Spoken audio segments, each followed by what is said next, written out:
Hello friends, welcome on education for all. और आज हम चर्चा करेंगे भारतीय राज्य व्यवस्था के कुछ 50 most important MCQ with important fact, जो आपके आने वाले एग्जाम्स के लिए काफ़ी यूजफुल साबित होगा। तो चलिए शुरू करते हैं आज की सीरीज। और आज की सीरीज का पहला क्वेश्चन है, मतदान निगरानी प्रणाली पहली बार किस राज्य में लागू की गई? मतदान निगरानी प्रणाली जो था पहली बार किस राज्य में लागू की गई? सही उत्तर है ऑप्शन ए, गोवा। गोवा में पहली बार मतदान प्रणाली लागू की गई। इंपॉर्टेंट फैक्ट देखते हैं, मतदान निगरानी प्रणाली पहली बार गोवा में लागू की गई।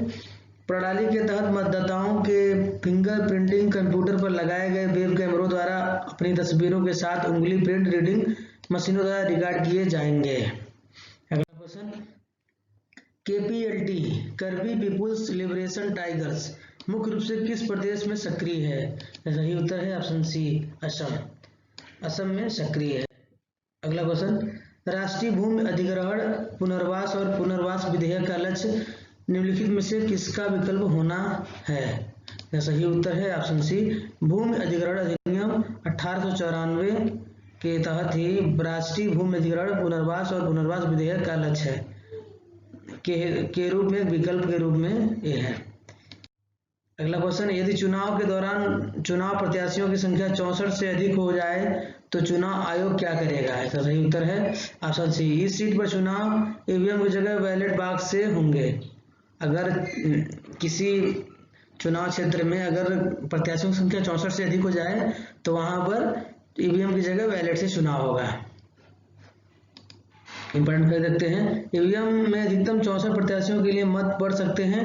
64 से अधिक प्रत्याशी होने पर सीट पर चुनाव बैलेट बॉक्स से होगा। अगला क्वेश्चन, ईवीएम में अधिकतम कितने प्रत्याशी हो सकते हैं? इसका सही उत्तर है ऑप्शन डी, 64। इंपॉर्टेंट देखते हैं, ईवीएम अधिकतम 64 उम्मीदवारों को पूरा कर सकता है। बैलोटिंग यूनिट में 16 उम्मीदवार के लिए प्रावधान है। यदि उम्मीदवारों की कुल संख्या 16 से अधिक हो जाती है तो दूसरी बैलोटिंग यूनिट को पहले बैलोटिंग यूनिट के समांतर जोड़ा जा सकता है। इसी प्रकार यदि उम्मीदवारों की कुल संख्या 32 से अधिक है तो तीसरी बैलोटिंग यूनिट को जोड़ा जा सकता है। और यदि उम्मीदवारों की कुल संख्या 48 से अधिक हो तो अधिकतम 64 उम्मीदवारों को पूरा करने के लिए चौथी बैलोटिंग यूनिट को जोड़ा जा सकता है। इसका मतलब जो होता है, हमारी जो बैलोटिंग यूनिट होती है जिसमें हम मतदान करते हैं उसमें 16 मतदान प्रत्याशियों के नाम हो सकते हैं। इसी तरह हम इसके समांतर में 4 और बैलोटिंग यूनिट को जोड़ सकते हैं। अधिकतम 64 उम्मीदवारों को के लिए बैलोटिंग जोड़ी जा सकती है। अगर इससे ज़्यादा संख्या होती है तो हम चुनाव बैलेट से कराते हैं, बैलेट पेपर से कराते हैं। अगला क्वेश्चन, आमतौर पर चुनाव आयोग के नियमानुसार पोलिंग बूथ मतदाता के घर से अधिकतम कितना दूर हो सकता है? सही उत्तर है ऑप्शन बी, अधिकतम 2 किलोमीटर हो सकता है।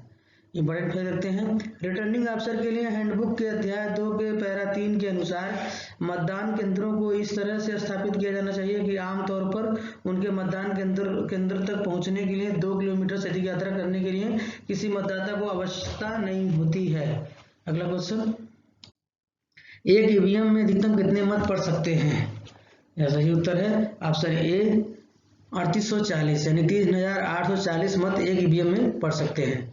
एक ईवीएम में अधिकतम 3840 वोट पड़ सकते हैं। आमतौर पर बूथ पर मतों की संख्या 1500 से अधिक नहीं होती, अतः ईवीएम की क्षमता अधिक है। अगला क्वेश्चन, भारत में ईवीएम इलेक्ट्रॉनिक वोटिंग मशीन को चुनाव आयोग द्वारा निम्नलिखित में से किसके सहयोग से तैयार और डिजाइन किया गया है? यह सही उत्तर है ऑप्शन बी, डीआरडीओ और केंद्रीय इलेक्ट्रॉनिक्स लिमिटेड के द्वारा इसको तैयार किया गया है। अगला क्वेश्चन, ईवीएम भारत में पहली बार कब प्रयोग की गई? इसका सही उत्तर है ऑप्शन ए, 1989 और 90 के मध्य पहली बार प्रयोग की गई थी। अगला क्वेश्चन, अब तक किसी भी चुनाव में भारत के किसी भी निर्वाचन क्षेत्र में उम्मीदवारों की अधिकतम संख्या क्या है? सही उत्तर है ऑप्शन डी, 1033 उम्मीदवार हैं। इंपॉर्टेंट फैक्ट देखते हैं, तमिलनाडु के मोदाकुर्ची विधानसभा क्षेत्र में 1966 में तमिलनाडु विधानसभा के आम चुनाव के दौरान 1033 चुनाव उम्मीदवार थे, मतपत्र पर पुस्तिका के रूप में थे। अगला क्वेश्चन, पार्टी पावर मंत्रियों और अन्य अधिकारियों के लिए भारत के निर्वाचन आयोग द्वारा आचार संहिता के अनुसार किस समय से विवेकाधीन निधि के अनुदान भुगतान अनुमोदित नहीं किया जाएगा? सही उत्तर है ऑप्शन बी, आयोग द्वारा समय चुनाव की घोषणा की गई हो। अगर आयोग द्वारा चुनाव की घोषणा की गई हो उसके बाद से हम ये सब जो है अनुदान भुगतान अनुमोदित नहीं कर पाएगा। अगला क्वेश्चन, भारत के निर्वाचन आयोग द्वारा राजनीतिक दलों और उम्मीदवारों के मार्गदर्शन के लिए आदर्श आचार संहिता के अनुसार वे मतदान के करीब तय किए गए घंटे के साथ समाप्त होने वाले घंटों की अवधि के दौरान सार्वजनिक मीटिंग नहीं कर सकते हैं। तो सही उत्तर है ऑप्शन डी, 48 घंटे की अवधि के दौरान सार्वजनिक मीटिंग नहीं कर सकते हैं। अगला क्वेश्चन, भारत के दूरसंचार और नियामक प्राधिकरण की स्थापना कब हुई? सही उत्तर है ऑप्शन सी, 1997 में कानून द्वारा इसकी स्थापना की गई। अगला क्वेश्चन, भारत के वित्त मंत्रालय के परिसर को कहा जाता है? सही उत्तर है ऑप्शन सी, उत्तरी ब्लॉक, यानी भारत के वित्त मंत्रालय के परिसर को उत्तरी ब्लॉक कहा जाता है। अगला क्वेश्चन, निम्नलिखित में से कौन सा संविधान संशोधन विधेयक नागरिकों को सहकारी समितियों का गठन करने का मौलिक अधिकार प्रदान करती है? सही उत्तर है ऑप्शन बी, 111। 111 में जो है कि सहकारी समितियों का गठन करने के लिए मौलिक अधिकार प्रदान करती है। अगला क्वेश्चन, भारत सरकार अधिनियम 1919 में पहली बार भारत के द्विशासन के रूप में जाने जाने वाला एक सिस्टम पेश किया गया था, जिसमें यह बताया गया था कि विभिन्न विषयों के क्षेत्र में विभाजित किए गए थे। सही उत्तर है ऑप्शन बी, आरक्षित विषय और स्थानांतरित विषय। मतलब जो है दैत्य शासन जो लागू किया गया था, दैत्य शासन में इसमें हमारा एक था आरक्षित विषय, दूसरा स्थानांतरित विषय।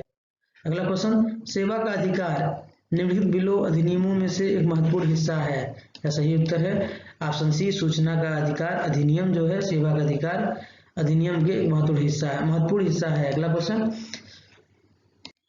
राज्यों और केंद्रों के बीच राजस्व साझाकरण व्यवस्था को हल करने के लिए वित्त आयोग रखने का प्रावधान संविधान का हिस्सा है, जिसके तहत निम्नलिखित अनुच्छेदों में से एक है। सही उत्तर है ऑप्शन डी, 280 अनुच्छेद के अनुसार जो है राजस्व साझाकरण व्यवस्था को हल करने के लिए वित्त आयोग रखने का प्रावधान संविधान में है। अगला क्वेश्चन, AFSPA पहली बार कहाँ लगाया गया? आसफा जब लगाया गया था पहली बार पूर्वोत्तर राज्यों में, 7 पूर्वोत्तर राज्यों में लगाया गया था। आसफा 11 सितंबर 1958 को प्रभावी हुआ, जो अरुणाचल प्रदेश, असम, मणिपुर, मेघालय, मिजोरम, नागालैंड और त्रिपुरा में लगाया गया था। अगला क्वेश्चन, संविधान की 8वीं सूची में कितनी भाषाएं हैं? इसका सही उत्तर है ऑप्शन डी, 22 भाषाएं हैं। भारत की संविधान की 8वीं सूची में निम्नलिखित भाषाएं हैं, जिसमें आपकी भाषाएं हैं पहला असमिया, उड़िया, उर्दू, कन्नड़, कश्मीरी, कोंकणी, गुजराती, डोंगरी, तमिल, तेलुगु, नेपाली, पंजाबी, बंगला, बोडो, मणिपुरी, मराठी, मलयालम, मैथिली, संथाली, संस्कृत, सिंधी और हिंदी। 22 भाषाएं हमारे संविधान की 8वीं सूची में हैं। मूल रूप से हमारे संविधान में 14 भाषाएं थी, बाद में हमारे संशोधन करके जो शेष भाषाएं हैं यानी लगभग 8 भाषाओं को बाद में ऐड किया गया। अगला क्वेश्चन, भारत में केंद्रीय विधायिका और संसद में क्या अंतर है? इसका सही उत्तर है ऑप्शन डी, इनमें कोई अंतर नहीं है। जो केंद्रीय विधायिका और सांसद में कोई अंतर नहीं है। अगला क्वेश्चन, गोपनीयता में निहित अधिकार जीवन और व्यक्तिगत स्वतंत्रता के अधिकार का एक हिस्सा है, जिसके तहत भारत के संविधान में अनुच्छेदों में से एक है। सही उत्तर है ऑप्शन सी, अनुच्छेद 21। इंपॉर्टेंट है देते हैं, अनुच्छेद 21 जीवन और स्वतंत्रता अधिकार से संबंधित है, यानी जो अनुच्छेद 21 है जीवन और स्वतंत्रता के अधिकार से संबंधित है। अगला क्वेश्चन, सुप्रीम कोर्ट की सर्किट बेंच कहाँ है? सही उत्तर है ऑप्शन डी, इनमें से कोई नहीं। अगला क्वेश्चन, निम्नलिखित अनुच्छेदों में से किसके अनुसार भारत के राष्ट्रपति को क्षमा, राहत या छूट देने या किसी अपराध के दोषी व्यक्ति किसी भी अपराध के निलंबित अनुमोदन या यात्रा करने की शक्ति है? इसका सही उत्तर है ऑप्शन बी, 7(2), यानी 72वें अनुच्छेद में यह राष्ट्रपति को अधिकार दिया गया है कि वो किसी भी को जो क्षमा कर सकता है, राहत दे सकता है, छूट दे सकता है और दोष जो अपराध निलंबित कर सकता है।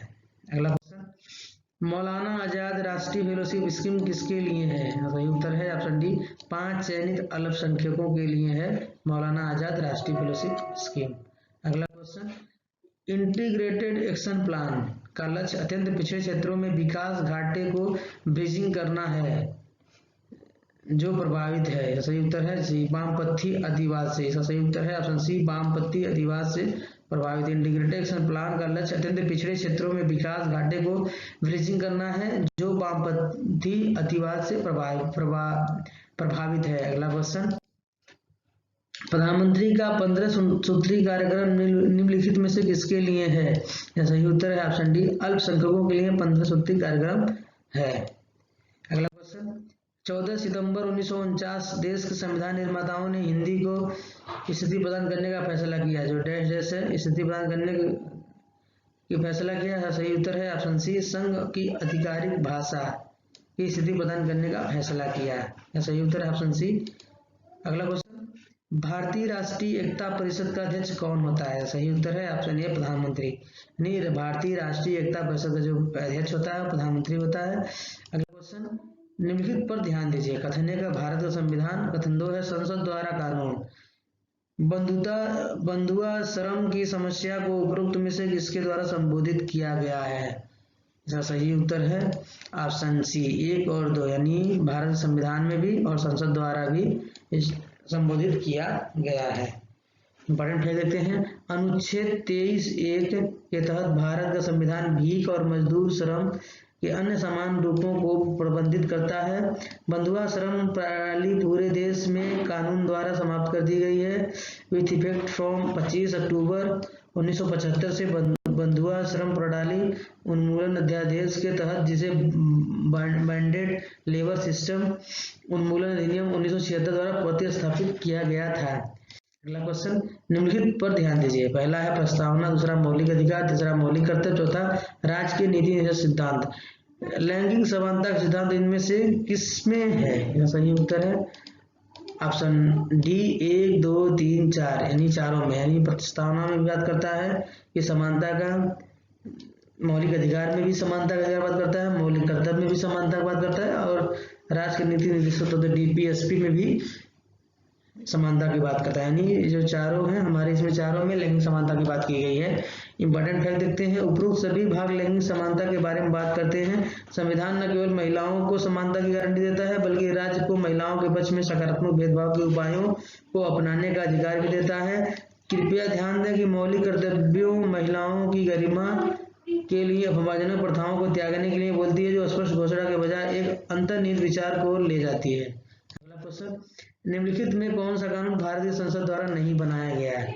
यह सही उत्तर है option C, MCOCA, MCOCA। Important फिर देखते हैं। यह मोकोका है Maharashtra control of organised crime act, Maharashtra सरकार का अधिनियम है। अगला क्वेश्चन, भारत के प्रधानमंत्री का आवास 7 रेस कोर्स रोड साधारण रूप से किस नाम से जाना जाता है? यह सही उत्तर ऑप्शन सी, पंचवटी के नाम से जाना जाता है। इंपॉर्टेंट देखते हैं। भारत के प्रधानमंत्री के आवास को साधारण रूप से पंचवटी कहा जाता है। अगला क्वेश्चन, निम्नलिखित में किस शब्द का भारत के संविधान से कोई जिक्र नहीं है? मतलब इसमें से कौन सा शब्द है जो भारत के संविधान में जिक्र नहीं है? यह सही उत्तर है ऑप्शन सी, बजट शब्द का कहीं भी जिक्र नहीं है, क्योंकि यहाँ पे जो होता है वार्षिक वित्तीय विवरण जो है हमारे संविधान में वार्षिक वित्तीय विवरण के बारे में बात किया है, जहाँ पे हम बजट को उसी के अनुसार बजट पेश करते हैं। अगला क्वेश्चन, भारत में प्रशासन की बुनियादी क्षेत्रीय इकाई निम्नलिखित में से कौन सी है? तो सही उत्तर है ऑप्शन सी, जिला। अगला क्वेश्चन, द पेरलिंग ऑफ डेमोक्रेसी पुस्तक किसने लिखी है? सही उत्तर है ऑप्शन डी, शंकर दयाल शर्मा। अगला क्वेश्चन, निम्नलिखित समिति में से कौन सी 3 स्तरीय पंचायती राज प्रणाली की सिफारिश करने के लिए जानी जाती है? यह सही उत्तर है ऑप्शन ए, बलवंत राय मेहता समिति। जो बलवंत राय मेहता है समिति, वो 3 स्तरीय पंचायती राज प्रणाली की सिफारिश की थी। इंपॉर्टेंट फैक्ट देखते हैं। 3 स्तरीय पंचायती राज प्रणाली की सिफारिश करने के लिए बलवंत राय मेहता समिति जानी जाती है, जिसमें जिला स्तर पर जिला परिषद, ब्लॉक तहसील, तालुका स्तर पर पंचायत समिति और गांव स्तर पर ग्राम पंचायत शामिल है। अगला क्वेश्चन, भारत में ABCD प्रदेशों की सूची में सबसे छोटा प्रदेश कौन सा है? सही उत्तर है ऑप्शन सी, बिलासपुर। अगला क्वेश्चन, निम्नलिखित पर ध्यान दीजिए। पहला कथन है जीवन और स्वतंत्रता का अधिकार है, दूसरा है धर्म और स्वतंत्रता का अधिकार, तीसरा है कानून के सम्मुख समानता है, चौथा है विचार और अभिव्यक्ति की स्वतंत्रता का अधिकार। निम्नलिखित में से कौन से अधिकार विदेशियों को नहीं दिए जाते हैं? सही उत्तर है ऑप्शन सी केवल 4, यानी जो हमारा जो है विचार और अभिव्यक्ति की स्वतंत्रता का अधिकार विदेशी को नहीं दिया जाता है। इंपॉर्टेंट फैक्ट देखते हैं, अनुच्छेद 15, 16, 19 के मौलिक अधिकार केवल भारतीयों के लिए ही है, इसलिए विचार और अभिव्यक्ति स्वतंत्रता का अधिकार केवल भारतीयों के ही पास है। अभी तक भाषण और अभिव्यक्ति की स्वतंत्रता पर 5-8 प्रतिबंध हैं। ये देश की संप्रभुता और अखंडता के संबंध में है। ये 8 प्रतिबंध हैं: राज्य की सुरक्षा, विदेशी राज्यों के साथ बड़े संबंध, सार्वजनिक आदेश, सभ्यता का नैतिकता, सभ्यता या नैतिकता, न्यायालय की छूट, मानहानि, अपराध के लिए प्रोत्साहन, संप्रभुता और भारत की अखंडता। इन 8 प्रतिबंधों को संविधान में उनके वर्तमान के रूप में पहले संशोधन विधेयक 1951 के तहत किया गया था, जो रोमेश थापर बनाम मद्रास राज्य 1950 द्वारा तैयार किया गया था। अगला क्वेश्चन, जम्मू कश्मीर राज्य की विधान शक्तियां उन मामलों के लिए विस्तार नहीं करती जिनके संबंध में संसद के पास भारत के संविधान के तहत राज्यों के लिए कानून बनाने की शक्ति है। उपयुक्त प्रावधानों निम्नलिखित में से किसमें है? सही उत्तर है ऑप्शन डी, जम्मू कश्मीर का संविधान।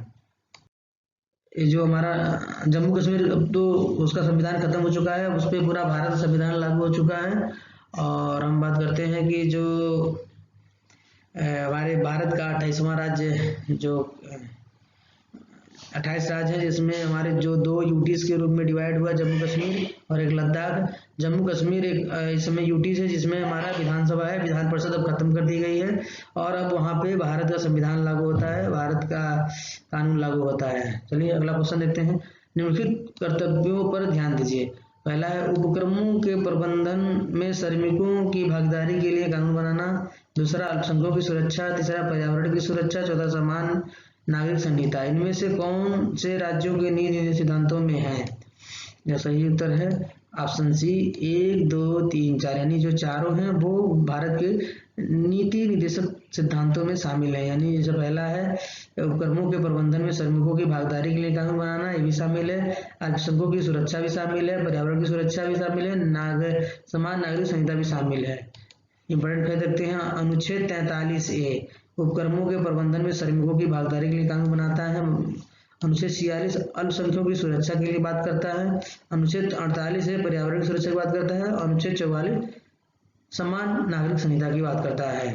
अगला क्वेश्चन, संविधान सभा के सदस्यों को विभिन्न प्रांतों के विधानमंडलों द्वारा निर्वाचित किया गया था, रियासतों के शासकों द्वारा मनोनीत किया गया था। संविधान सभा के सदस्यों को सीधे क्यों नहीं चुना गया था? सही उत्तर है ऑप्शन बी, भारत के विभिन्न वर्गों के बीच कैबिनेट मिशन के साथ असहमति थी और सीधे निर्वाचित सदस्यों द्वारा संविधान सभा का गठन संभव नहीं था।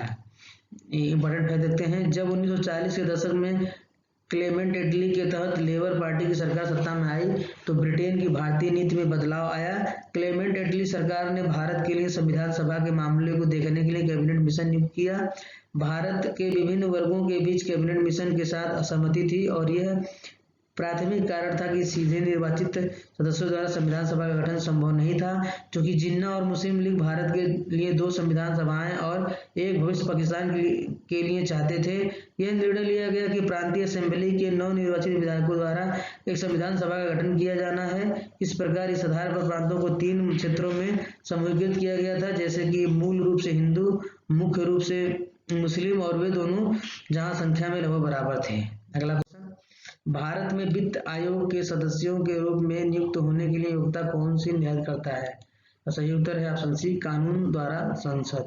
भारत में वित्त आयोग के सदस्यों के रूप में नियुक्त होने के लिए जो हमारा योग्यता निर्धारित करता है वो संसद करता है कानून द्वारा। अगला क्वेश्चन इंपॉर्टेंट फैक्ट देखते हैं, अनुच्छेद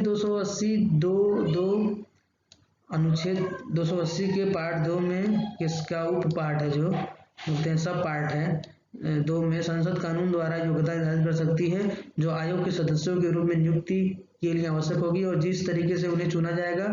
उपरोक्त आलेख के संदर्भ में संसद ने वित्त आयोग अधिनियम 1951 अधिनियमित किया है। अगला क्वेश्चन, भारत के राजनीतिक दल की सही परिभाषा क्या है? सही उत्तर है ऑप्शन डी, राजनीतिक दल का अर्थ है भारत के व्यक्तिगत नागरिकों का एक संघ या निकाय चुनाव आयोग के साथ लोकसभा अधिनियम 1991 की धारा 29A के प्रावधानों के तहत एक राजनीतिक दल के रूप में पंजीकृत है। इंपॉर्टेंट फैक्ट देखते हैं। जन प्रतिनिधित्व अधिनियम 1991 के धारा 29 का कहना है राजनीतिक दलों के रूप में संघों और निकायों के चुनाव आयोग के साथ पंजीकरण। भारत के व्यक्तिगत नागरिकों का कोई भी संगठन या निकाय खुद को एक राजनीतिक दल कहता है और इस भाग में प्रावधानों का लाभ उठाने का इरादा रखता है। इस अधिनियम में प्रयोजनों के लिए राजनीतिक दल के रूप में पंजीकरण के लिए चुनाव आयोग को आवेदन देगा। अगला क्वेश्चन, 106वां संविधान संशोधन और 111वां संविधान संशोधन क्रम से किससे संबंधित है? सही उत्तर है ऑप्शन डी, सहकारी समितियां।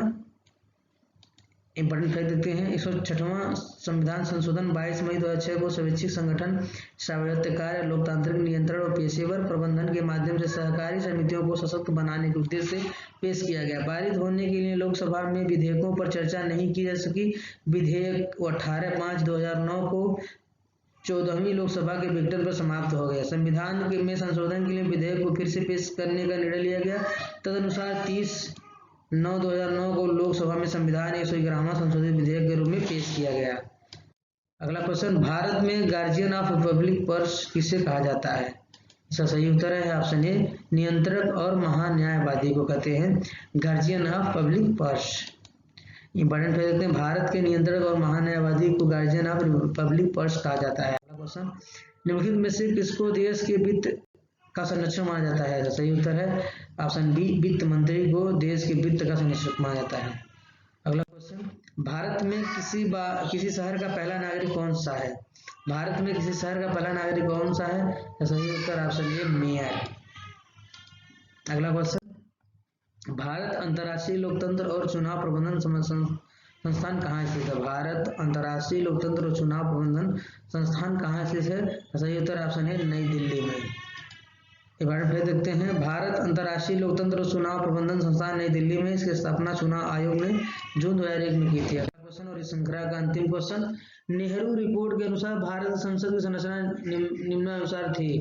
सही उत्तर है option D, crown, senate, house of representative.